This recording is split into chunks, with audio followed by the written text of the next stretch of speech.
নমস্কার, আমি দেবস্মিতা ঘোষ। আমার আজকের নিবেদন কবিগুরু রবীন্দ্রনাথ ঠাকুরের কবিতা রাজা ও রানী। এক যে ছিল রাজা, সেদিন আমায় দিল সাজা। ভোরের রাতে উঠে আমি গিয়েছিলুম ছুটে, দেখতে ডালিম গাছে বনের পীরভু কেমন নাচে। ডালি ছিলেম চড়ে, সেটা ভেঙেই গেল পড়ে। সেদিন হলো মানা আমার পেয়ারা পেড়ে আনা। রথ দেখতে যাওয়া আমার চিড়ের পুলি খাওয়া। কে দিল সেই সাজা, জানো কে ছিল সেই রাজা?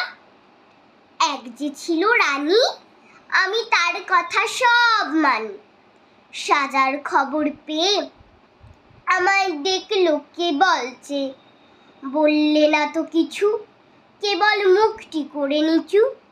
আপন ঘরে গিয়ে সেদিন রইল আগুল দিয়ে। হলো না তার খাওয়া কিংবা রথ দেখতে যাওয়া। নিল আমায় কোলে সাজার সময় সারা হলে। গলা ভাঙা ভাঙা, তার চোখ দুখানি রাঙা। কে ছিল সেই রানী? আমি জানি জানি জানি। নমস্কার।